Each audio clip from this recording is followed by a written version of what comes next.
국민 여러분 안녕하셨습니까? 인도 태평양 전략연구원 최수영입니다.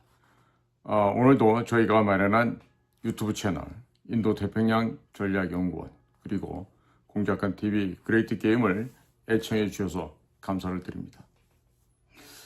지금 4월 22일 선관위가 지금 해킹이 됐다 이런 얘기가 나옵니다. 자, 과연 이 선관위에 대한 해킹 시도 누가 했을까요? 그리고 이것이 자작극이었을까요? 아니면 도대체 이런 일이 왜 일어나는 것이었을까요? 한번 이 문제에 대해서 오늘이 지금 4월 26일이니까 해킹이 발생한 지 지금 4일이 지났는데 한번 우리가 냉정하고 침착하게 이 선관위의 해킹 이 문제에 대해서 한번 의견을 한번 나눠봤으면 합니다. 자, 6월 3일날 대통령 선거가 실시된다고 지금 얘기를 합니다. 대략 한 40일 정도 남았죠. 자, 이런 가운데 지금 민주당 같은 데 이제 찌쩌맹이가 후보로 당선될 게 거의 확실시되는 가운데 지금 여당이라고 하는 국민의힘에서는 여러 가지 정말 웃지 못할 꼴불견들이 벌어지고 있습니다. 특히나 여론에 의해서 대표를 선출한다고 하는 이번 국힘당 내부의 경선 관리 지침이랄까요? 이런 걸 보면 정말로 우습지도 않은 아이들이 지금 선거 관리를 하고 있고 전혀 지금 외부로부터 어떠한 조작이나 불법의 부정이 있다 하더라도 알아볼 수 없는 최소한도 그 여론을 수집하고 조사하는 그 기관에 각각 팀에서 들어가서 그 내부 동향을 봐야 될 거 아니겠어요? 근데 그런 것도 필요 없다. 안 한다.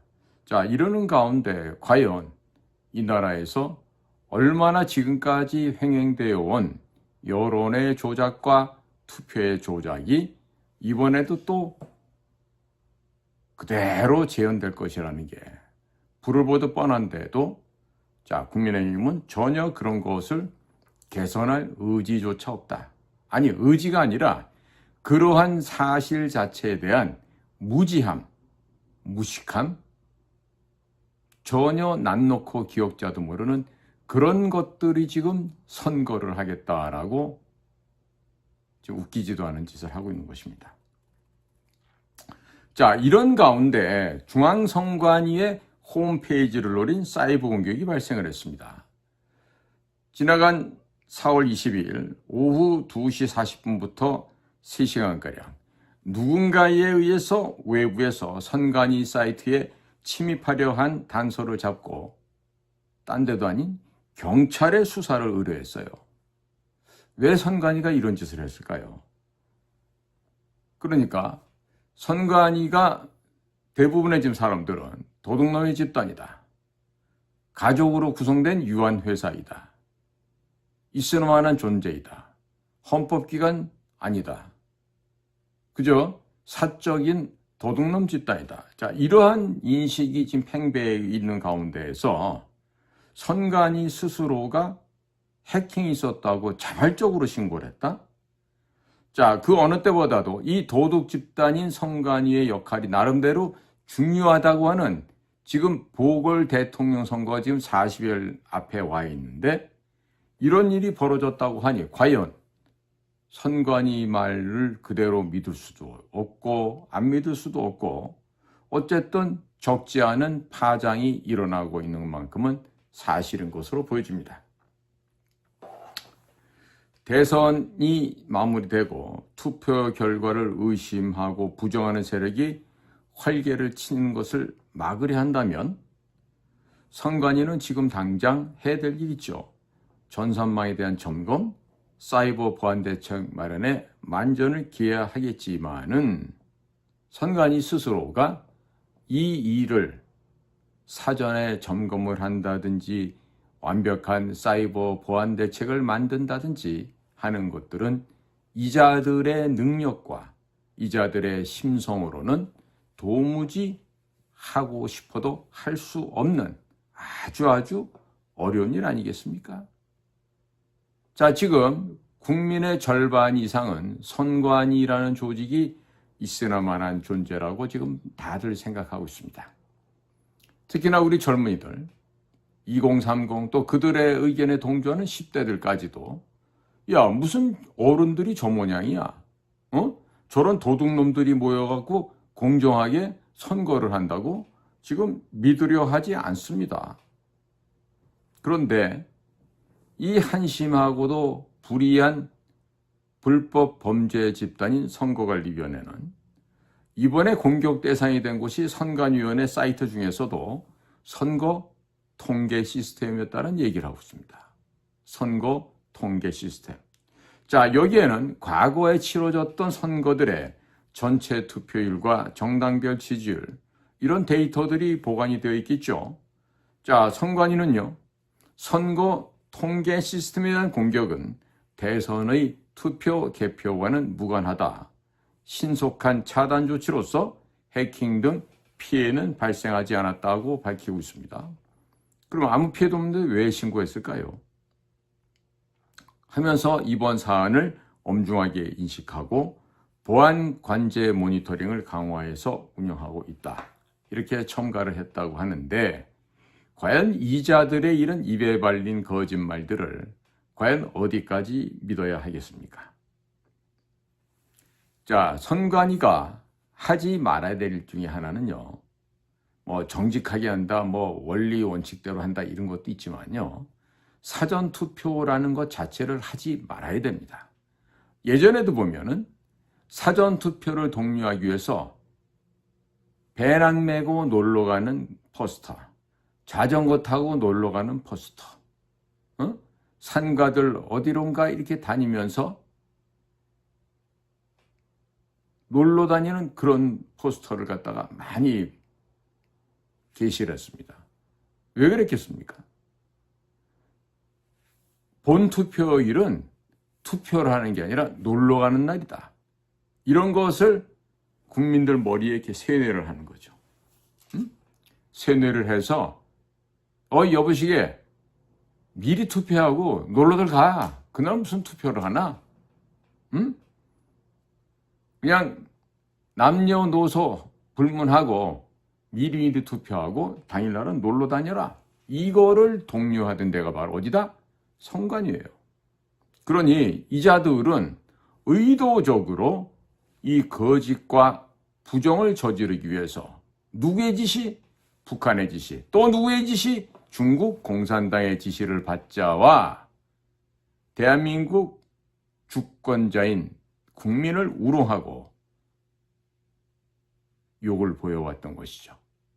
그랬던 것이 이제는 많은 국민들이 깨달을 수 있을 만큼 대통령 윤석열의 고뇌찬 결심과 목숨을 건 이 계엄령 발동을 통해서 상당 부분 알게 됐다는 것이죠.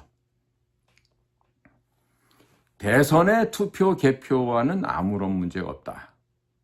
이러한 취지의 선거관리위원회가 해명을 했습니다마는 그럼에도 불구하고 국민들 입장에서, 유권자들 입장에서는 불안감이 사라지지 않고 있죠. 불안감만 사라지지 않는 게 아니라 더욱더 의심이 더 깊어지고 있습니다. 왜? 선거는 이렇게 합니다라고 시연을 했는데 시연하는 과정에 봐서니 엉터리인 거야. 또 불합리한 점이 나오고 또 허점이 나오고 그것을 강변하고 해명하는 선관위 사무총장 김용빈의 그런 허술한 언변을 듣고 있느라면 실소를 금할 수가 없습니다.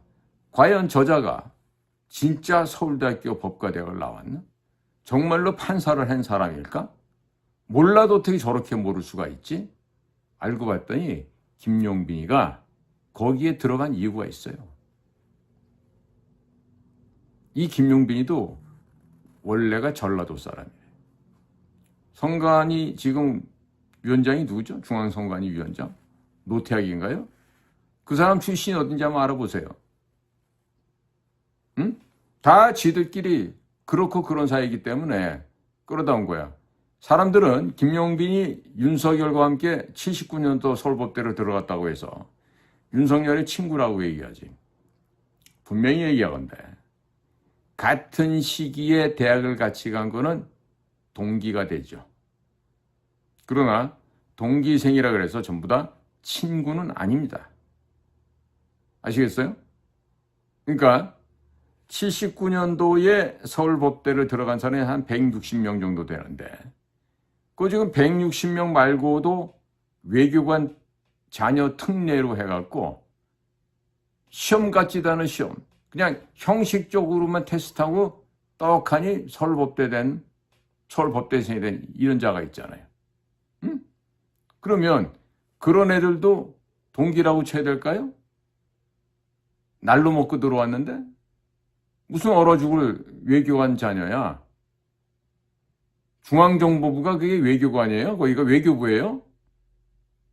해외 근무 나갈 때 외교관이 척 하고 나가서 외교관처럼 뭐 참사관이다, 서기관이다, 공사다 뭐 이런 거 달고 나서 가짜 외교관 행사를 하는데 그까짓 게 무슨 외교관이라고 외교관 자녀 특례로 해가지고 떡하니 서울법대를 들어갑니까? 아니 그런 애들이 서울법대를 나왔다고 해갖고 지금 다른 대학 가서 교수를 하고 있다? 애들이 뭘 배우겠어요? 그런 엉터리들 밑에서. 참 이게 지금 우리나라가 왜 이런 식으로 이렇게 망가져 가는지 우리 정말 되돌아봐야 됩니다. 제가 보기에는요. 국군이 다 했다라고 이렇게 자조 섞인 표현을 하시는 분도 있을 텐데요. 그렇게는 보지 마시기 바랍니다. 국군을 다 한 게 아니라 돈을 숭배하는 배금주의, 배금사상, 물질 만능주의가 이제는 거의 극점에 다다라서 이제 파괴되어가는 그런 시점이 왔다고 보셔야 됩니다. 원래 인간이라고는 이 존재가 불완전한 존재이기도 하지만 그러나 인간을 흙으로 빚어서 만들어 놓은 조물주의 입장에서 볼 때는 뭡니까? 이 녀석이 좀 더 선하게 살았으면 좋겠는데 얘가 좀 착한 일을 많이 하면서 살았으면 좋겠는데 하는 그런 기대가 있죠. 그러나 이제는 그 기대와 희망을 접어야 될 때가 온 겁니다. 즉 물질 만능이 제거되고 정신 문명이 고양되는 그야말로 성경에서 예수님이 재림해서 새로운 하늘 왕국이 개창되는 것과 같은 그래서 이 세상에 온갖 더럽고 추한 것들이 일제히 일소되어 버리는 그런 계기가 그런 기회가 이제 바야흐로 오는 것이 아닌가. 저는 이런 생각을 하게 됩니다. 자, 그러니까 이러한 성관위의 설명이 있음에도 불구하고 유권자들, 우리 국가의 주인이 되신 우리 국민들 한 분 한 분들께서는요. 야, 이거 좀 조기 대선이라고 하는데 이거 결과 이거 다 또 조작하는 거 아니야? 왜곡되는 거 아닐까? 이런 걱정들 하시는 분이 한둘이 아니시죠. 자, 그리고 거기다가 윤석열 대통령에 대한 탄핵 심판을 우리 국민들은 지켜보았습니다. 자, 그러면서 이 부정선거에 대한 음모, 불신, 의혹 많이 확산됐죠. 그리고 윤석열 대통령이 제시한 부정선거 관련된 것은 단 한 건도 증거로 채택되지 않고 그냥 다 없던 것으로 처리해버렸죠. 자, 그런데 윤석열 대통령도 역시 헌법재판소에서 열렸던 그 재판 과정에서 선관위에 대한 부정적 언급을 했고 비난을 했으며 또 극우 유튜버라고 하는 유튜버들, 사실 극우 유튜버 없습니다. 네? 사실을 보도하는 유튜버들이죠. 그리고 일단의 지지층들이 이것을 온 오프라인에서 퍼뜨린 결과다. 그 때문이다 라고 얘기하는데 그렇지 않습니다. 왜? 사실이 제대로 알려질 때가 됐기 때문에 국민들에게도 알려지게 되는 거고 세상에 드러나게 되는 것이죠. 자, 이런 것에 대해서 혹자들은 음모론이다, 어떻다, 이런 얘기를 막 하고 그러는데요. 절대로 본인이 직접 경험하지 못한 일들에 대해서 함부로 떠드는 것은 대단히 위험합니다. 예를 들면 이런 겁니다. 지금 언론에서 이런 그 망상론, 음모론 해가면서 갖가지 진실이 아닌 얘기들이 마치 진실인 양 퍼져나갑니다. 예를 들어 볼까요? 자, 대한민국 언론 중에 방송, 신문 모두 포함해서입니다. 트럼프가 다시 대통령에 대해서 돌아올 것이라고 예상한 데가 어디가 있습니까?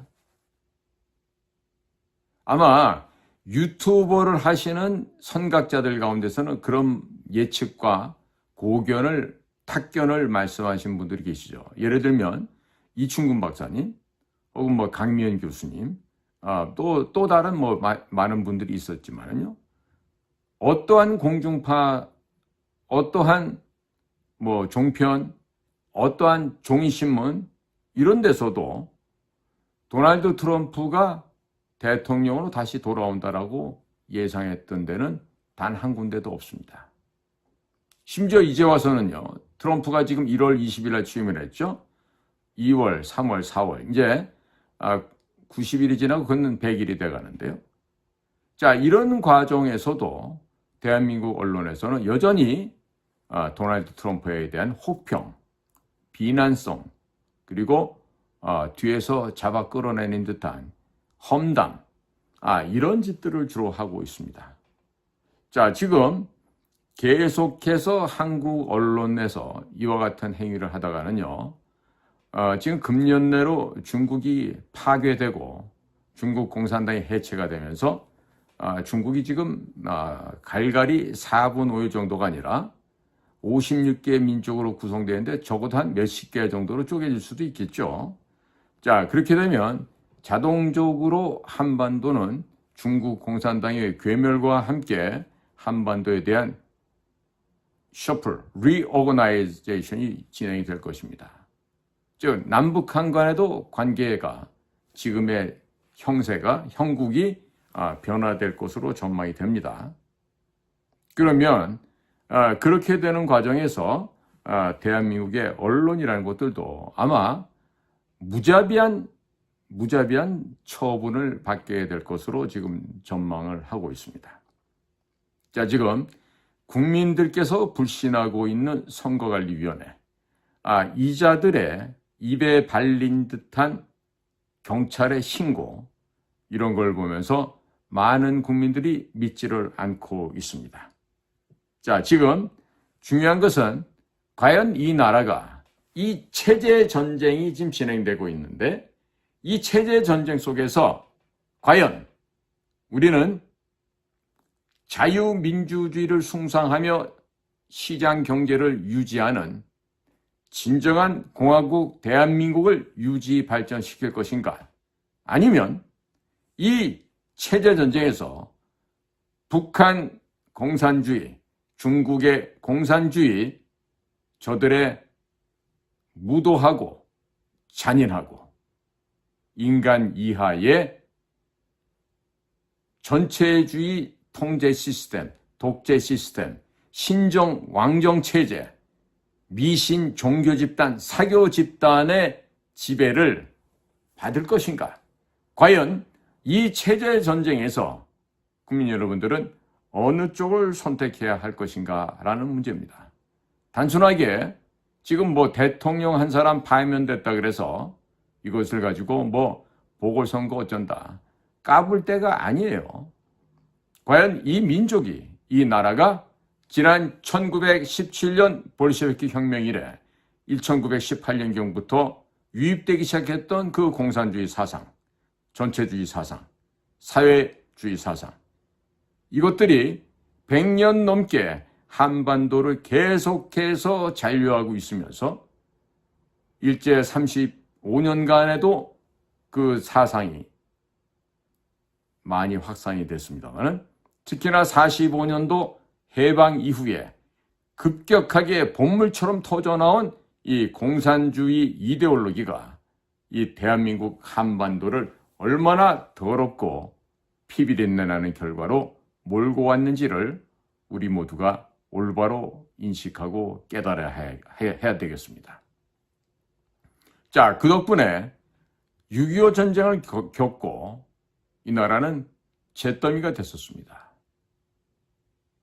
그러나 이 건국의 아버지 이승만 대통령 그리고 박정희라고 하는 부국의 대통령을 맞이하면서 건국에 이은 부국의 기초를 닦았고 결국 오늘날과 같은 이렇게 유복하고 풍요로운 사회가 되었던 것이죠. 자, 그러나 이러한 풍요가 있음에도 불구하고 여전히 공산주의는 살아서 꿈틀거리고 있습니다. 지금 이 순간에도 대한민국을 전복하기 위해서 공산주의는 지금도 발악을 하고 있습니다. 자, 이처럼 정상적이지 않은 이 공산주의의 침투, 인간성을 말살해버리는 저 잔인무도한 폐역 도당들의 만행과 음모가 지금 대한민국에서 진행 중에 있습니다.